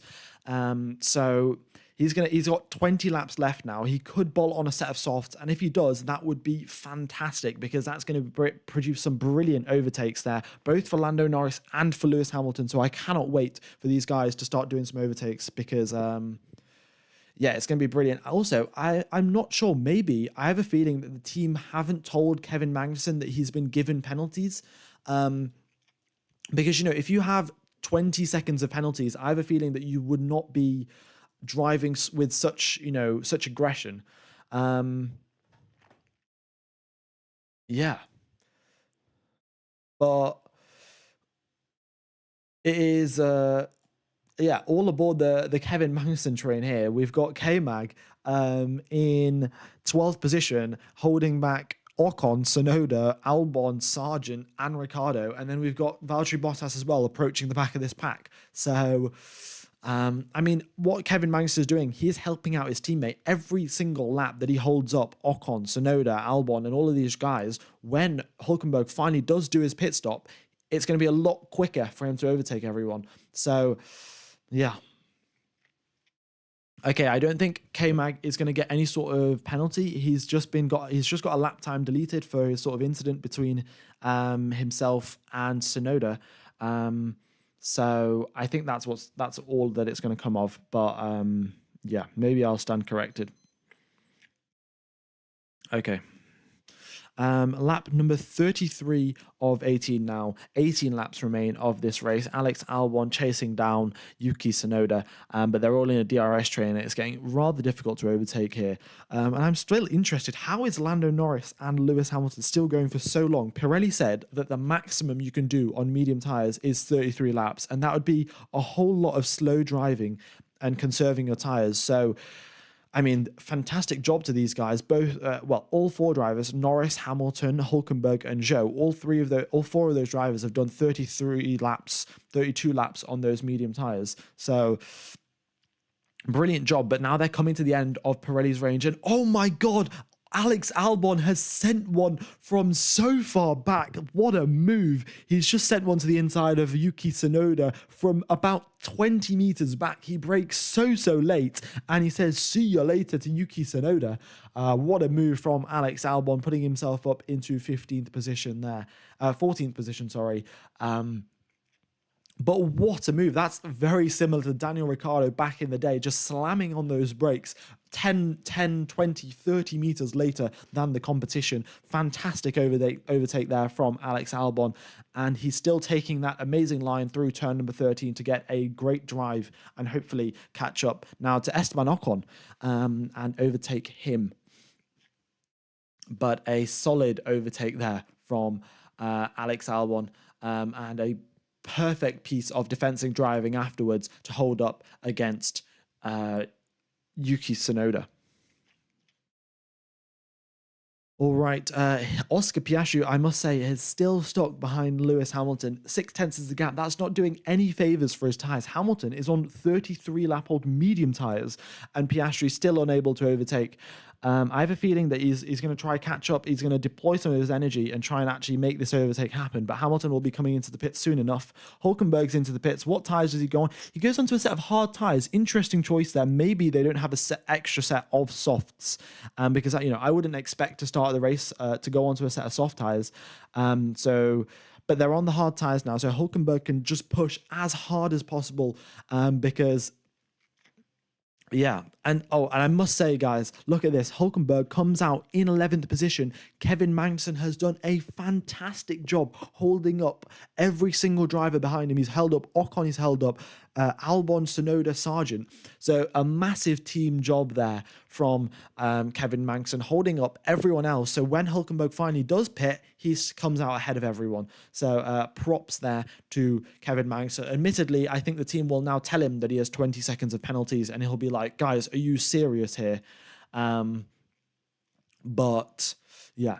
All right, here comes Piastri. He goes to the outside. Hamilton on the outside. This is the best run Piastri has had so far. And he goes wide. He locks up. And if he keeps this position, he'll get a 10-second penalty. So there goes the overtake once again. And Oscar Piastri, this is the best attempt that he had. And he's thrown it away with another front left lockup. Just the overspeed, he wasn't prepared for it, because when you got DRS, you're going 30 kilometers faster, go into turn number one. That 30 kilometers, you're not going to be able to carry that through into turn number one. So you got to do brakes slightly earlier than you normally do. And Piastri didn't do that, and snatches the front left tire as he turns into turn number one, and throws away all of the hard work he did for the previous 3-4 laps. Very unfortunate indeed for Oscar Piastri.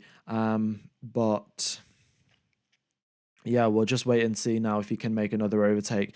We've got the mechanics from Mercedes getting ready now to put on a fresh set of tyres on Lewis Hamilton's car. Will it be a set of softs? Will it be a set of hards? Who knows? 15 laps are remaining, and we'll wait and see what can be done.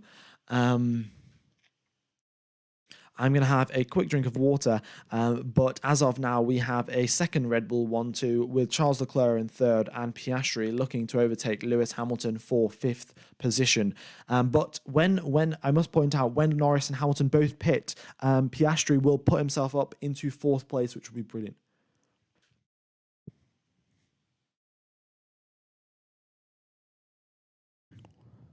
All right, K-Mag has, they've just come over the radio to K-Mag saying excellent teamwork, a brilliant job defending and holding everyone up. And yeah, I must say a fantastic job there from Kevin Magnussen, even though he's got 20 seconds of penalties. I don't know if he's been told or not, but yeah, he's done a brilliant job defending for his teammates. Very similar to the time Fernando Alonso held up Lewis Hamilton in Hungary in 2021. So Esteban Ocon could go on and get that race win. Very, very similar to that. And I must say a brilliant job indeed. Amazing defensive work. I'm going to have a quick drink of water. But Hamilton has done 35 laps on medium tyres. Pirelli said you could only do 30. Oh my God. K-Bag has been given another 10-second penalty. Kevin Magnussen has just been given 30 seconds of penalty, guys. Can we have a massive F in the chat for Kevin Magnussen? He's done a brilliant defensive drive and 30 seconds of penalties. 30 seconds. I mean, I think it's quite obvious that this rule has to now be changed. But 30 seconds, I mean, what are they doing? What are they doing? The FIA, I mean, need to sort themselves out. All right, here is Oscar Piastri now trying to overtake Lewis Hamilton. It's the closest that he's actually been. He was closer than his previous attempt, and Hamilton now pulls into the pit lane. Piastri was going to overtake him, but Hamilton pulls into the pits now. And let's see what tyres he comes out. He's done 36 laps on medium tyres, and Hamilton is agreed to soft tyres, 2.5 second pit stop for the Mercedes crew, and 14 laps sprint to the hard on those soft tyres now for Lewis Hamilton. I'm going to have a quick drink of water, guys, but now we've got Lewis Hamilton going up through the field, and shortly we'll have Lando Norris as well. We've got Sergio Perez with the fastest first sector, Max Verstappen with the fastest second sector. Very interesting. We'll keep an eye on what happens there. But yeah.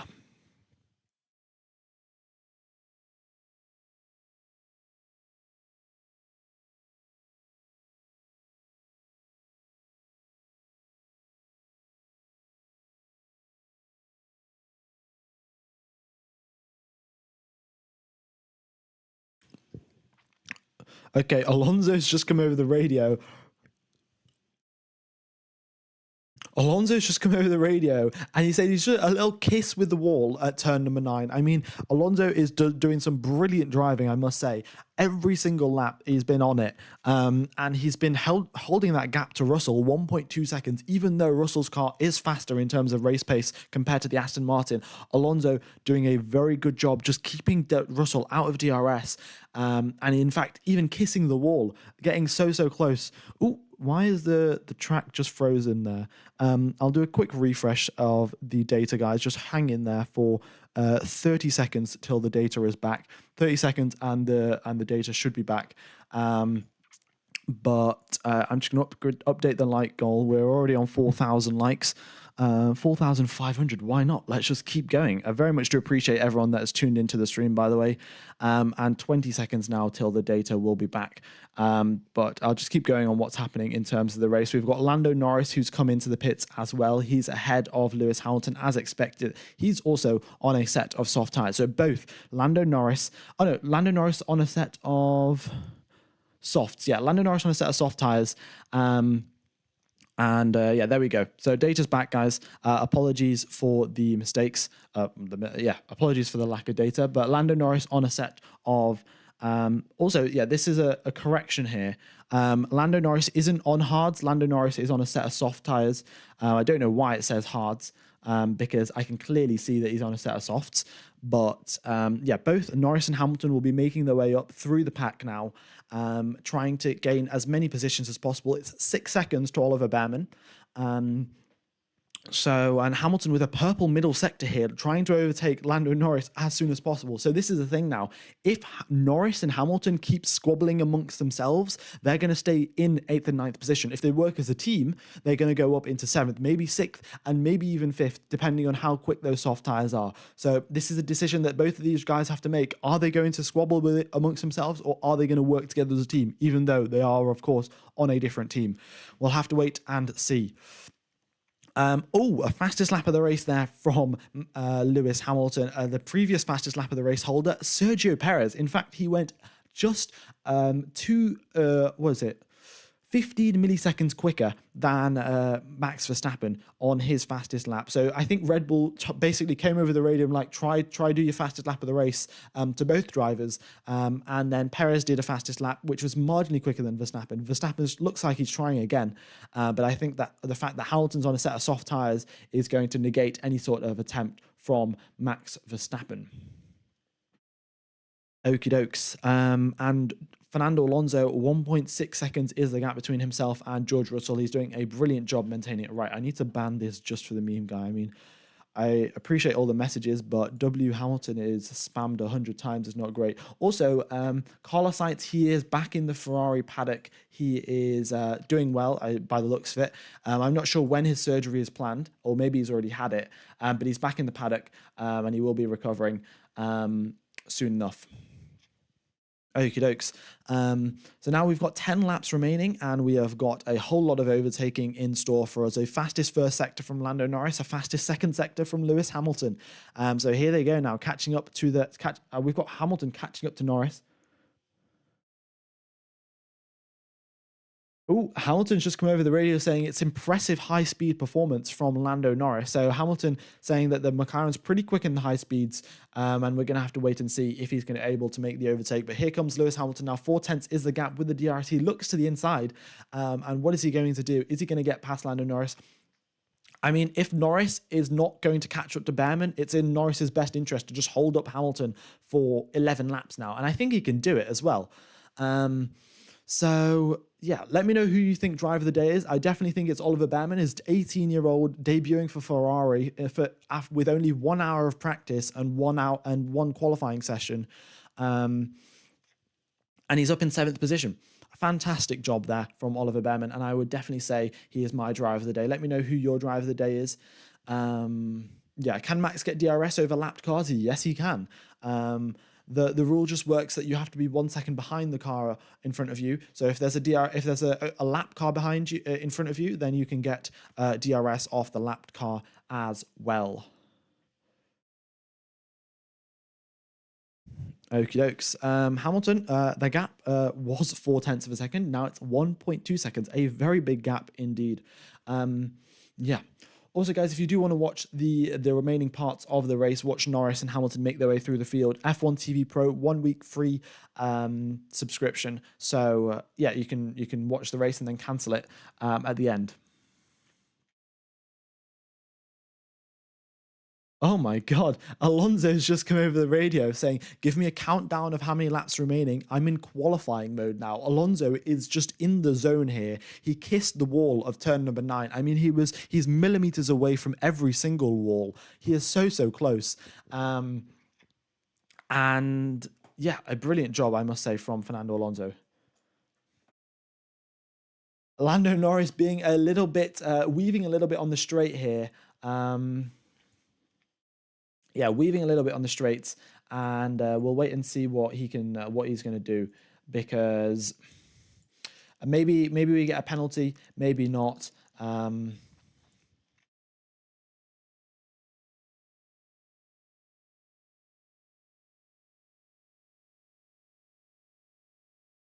Right.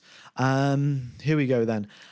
So Alonso doing, once again, a good job. 1.3 seconds is the gap between himself and Russell. So, yeah, maintaining that, and he's still in 5th position. That is a solid job from Fernando Alonso. We'll see if he can catch Piastri, but who knows what will happen there. And Lando Norris, it feels like he's going to try and defend against Lewis Hamilton as much as possible. Thing is, though, both of the drivers, Hamilton and Norris, are both gaining on Oliver Behrman, and they will be within striking distance in about 4 to 5 laps. So, yeah, let's see. What do they do? Will Oliver Behrman be able to defend? He's on 34-lap-old hard tyres, and Lando Norris and Lewis Hamilton both on fresh sets of soft tyres. It's going to be a struggle, but we'll wait and see what he can do.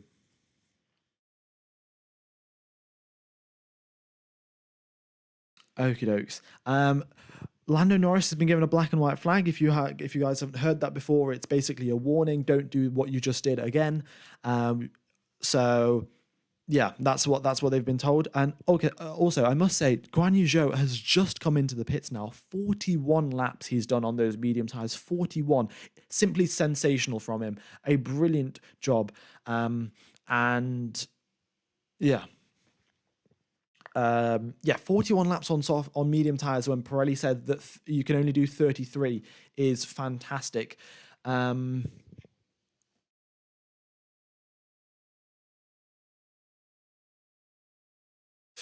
Right. Also, this is it now. Oh no, Guan Yu Zhou, after having such a good first stint, has issues with the pit stop, and the soft tire is not getting onto the yeah, he's switched onto the soft tires, but the soft tires not getting onto the car properly, and he's had a super long pit stop there. And once again, some sort of issues with the pits. So unfortunate there for the Chinese driver, and Valtteri Bottas, Guanyu Zhou in 17th and 18th position. Not ideal whatsoever.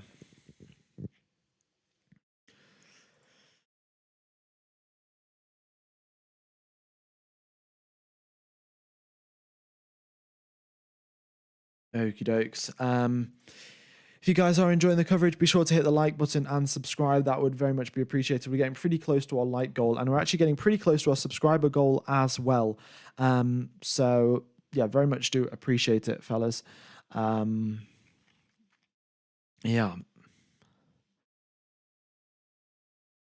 All right. Behrman has just been told over the radio we have a chance to stay in front of both of them.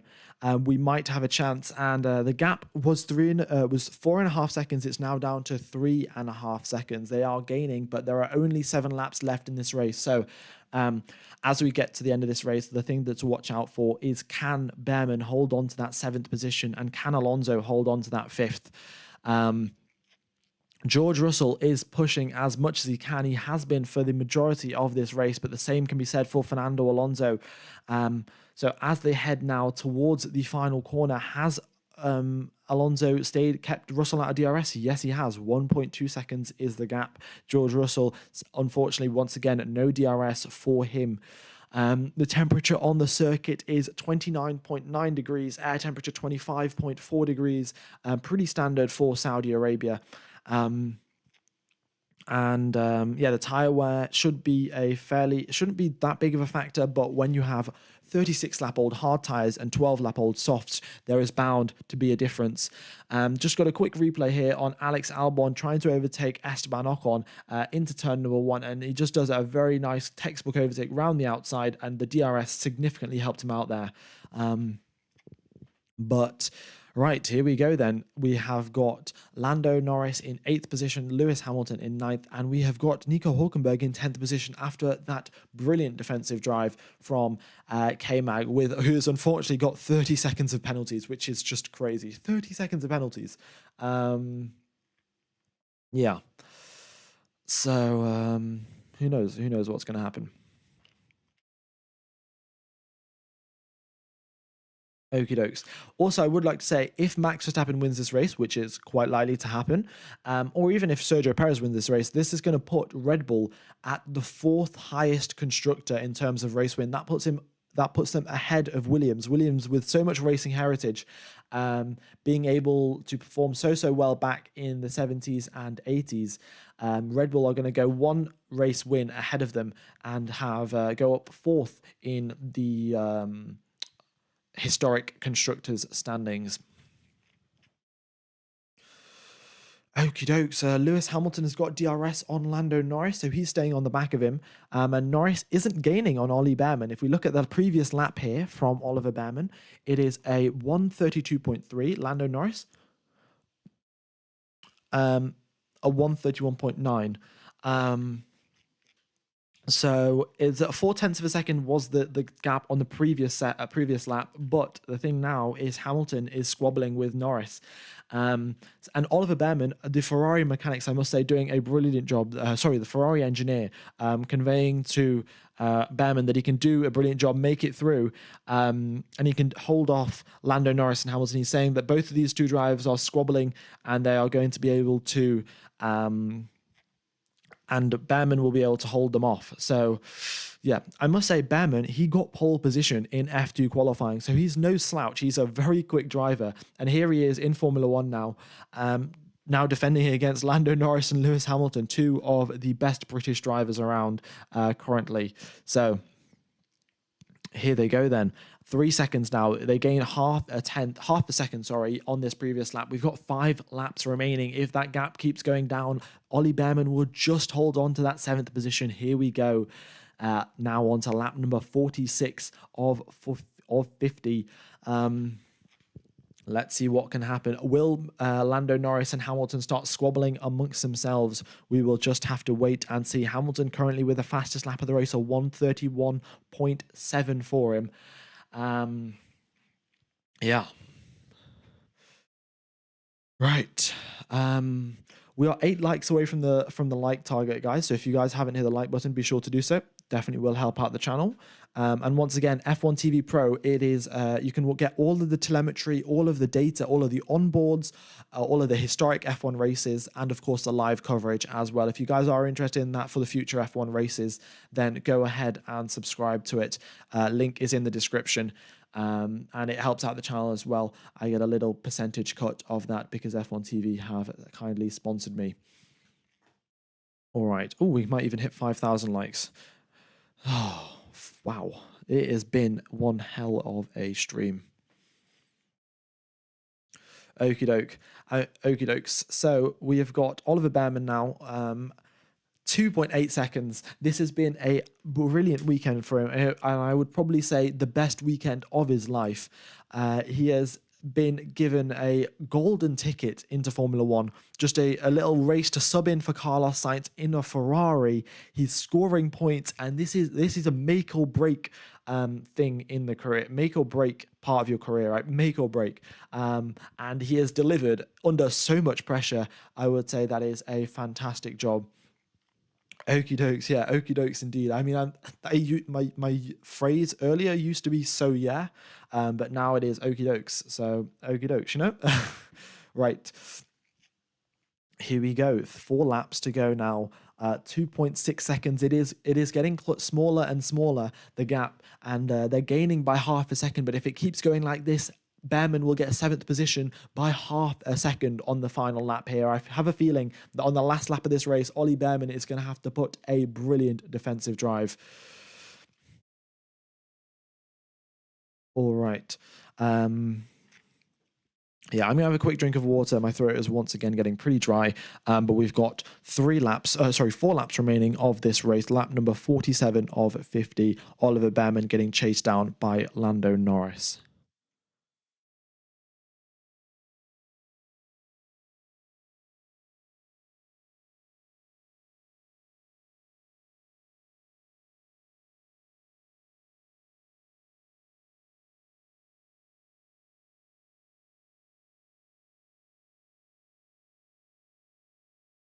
All right. And the other thing I've got to say is that. Oh wait, I just totally. What was I going to say?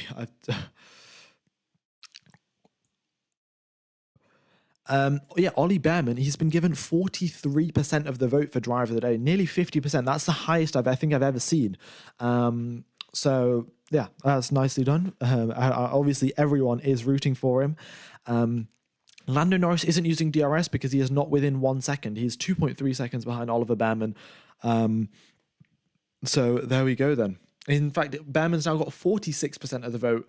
And Lewis Hamilton with 7% of the vote and Kevin Magnussen with 6%. I mean, Kevin Magnussen has done a brilliant job, but Oliver Bearman performing under so much pressure, basically a make or break point of his career, and he has delivered the goods. So yeah, a fantastic job there from Ollie Bearman.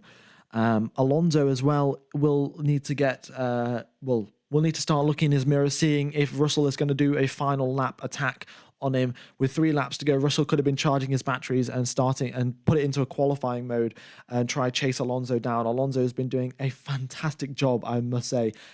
He said to his engineers over the radio that he's going into qualifying mode now. Just tell me every single lap I do, I'm in quali mode, and no other radio. So yeah, fantastic job there from Fernando Alonso. But all eyes now on Oliver Bearman. Lap number 49 of 50. Max Verstappen is 7 seconds in the lead. So it's an improvement, guys. It is a big improvement. It's gone from 20 seconds to 7 seconds. So that means, if by my calculations, the next Grand Prix, we're going to have Max Verstappen in second place and Sergio Perez in second, if this continues. Yeah. All right. Charles Leclerc in third place has had a bit of a lonely race. He's been 11 seconds behind Perez and 11 seconds ahead of Piastri, but nevertheless has been performing in and will be scoring his second podium today if everything goes well in this final 2 laps for him. All right. On the last lap, Oliver Bearman was 1/10 quicker than Lando Norris. So Ollie Bearman being able to perform nicely there And Daniel Ricciardo, I think, had a little bit of a spin or some sort of issue going through turn number 4. I'm not sure exactly, and the replays just disappeared. Yeah. Max has indeed been cruising for many laps, but he was also cruising in last weekend. So I would say that's an improvement. We've got a clutch at straws here, guys. If we've got 2 Red Bull 1-2s on the trot, that'd be crazy. But we are on the final lap of the race, and Ollie Behrman is just approaching the final corner now. He's going to start. He's currently on his penultimate lap.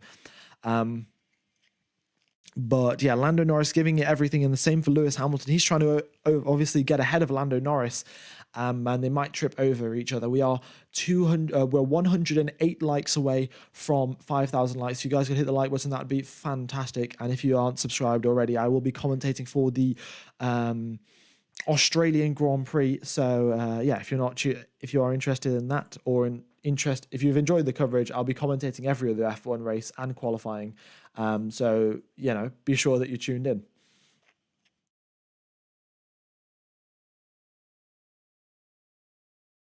All right. So once again, we have got Max Verstappen very, very close now to taking this win. In fact, he is approaching the final corner on the final lap of the race. He's led the race from the start. There was no doubt that Sergio Perez or Charles Leclerc were going to overtake him. He comes out of the final corner now, has a little bit of a dance of the rear on the exit. Here he comes down the straight, and he sees the checkered flag and wins the Grand Prix, putting Red Bull as the 4th highest constructor of race wins in Formula One. Sergio Perez comes home in second position. And then we have Charles Leclerc with a fastest lap of the race. Oh my God, that is a fastest lap of the race on 43 lap-old hard tyres. That is sensational from Charles Leclerc. But all eyes now on Oliver Behrman as he comes out of the final corner. He has driven brilliantly with 1 hour of practice before qualifying in the Formula One cars. He goes into qualifying, goes into 11th, and then a brilliant race today, and crosses the line in 7th place for a successful drive in Formula One. That is a brilliant job from Ollie Behrman. And then we have got Lando Norris in 8th place, Lewis Hamilton in 9th place, and Nico Hülkenberg in 11th place. Kevin Magnussen, after his 30 seconds of penalties have been applied, he gets put down into 15th. But Nico Hülkenberg getting that 10th place after all of the amazing hard work has been put in by K-Mag, and unfortunately we have the 2 Kick Saubers in 17th and 18th place. We've just hit the like goal. We're getting pretty close to the subscriber goal as well. Thank you everyone for tuning in. It has been a fantastic job. Sergio Perez had a 5-second penalty, but he still stays in second position. The penalty has been applied on the screen. He still stays in second place because the gap to Leclerc was 11 seconds when they crossed the line, and that was more than enough to ensure that he got that.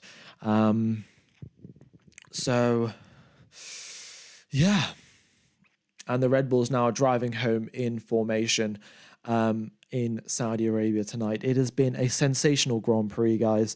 We've broken nearly every record that my channel has had. So thank you, everyone, for tuning in. It's been a pleasure commentating to you guys, and everyone in the chat that hasn't been, spamming and stuff. That has been very much to appreciate, and all of the nice messages as well.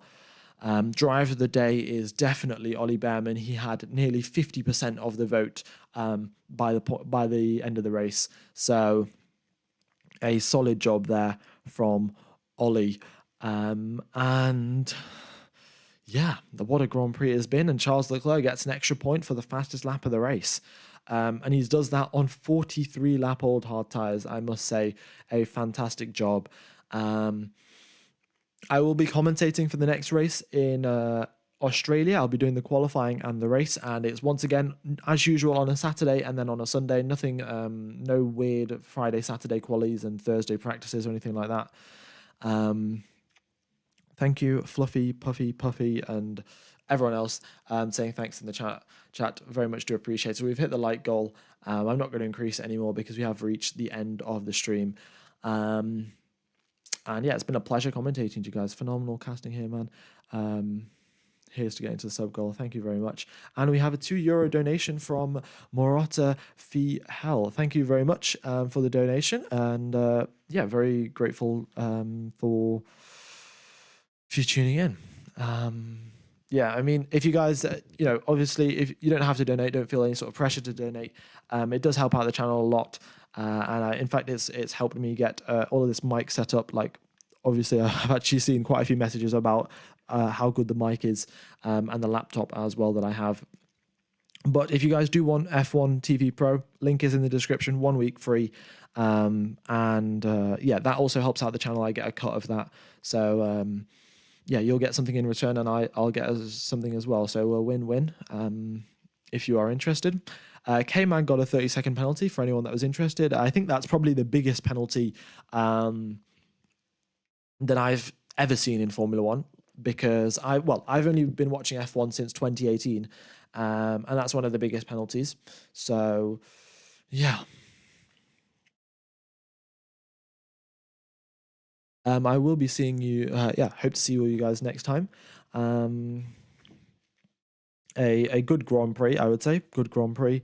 A decent amount of action. Of course, we can't expect action up in first place every single Grand Prix, and especially with this Red Bull level of dominance, who knows what will happen. But Charles Leclerc, nevertheless, are getting close, and once Carlos Sainz is back in the front, maybe we'll get a little bit more action at the top as well. Ferrari should be bringing some upgrades. Yeah.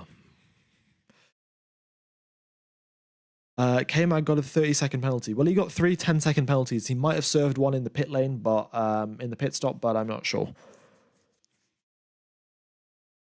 Yes, appoint some mods so they can maintain the live chat. That is a good idea. I do have a couple of mods, but I don't think they were available for this Grand Prix, so I'll probably get a couple more.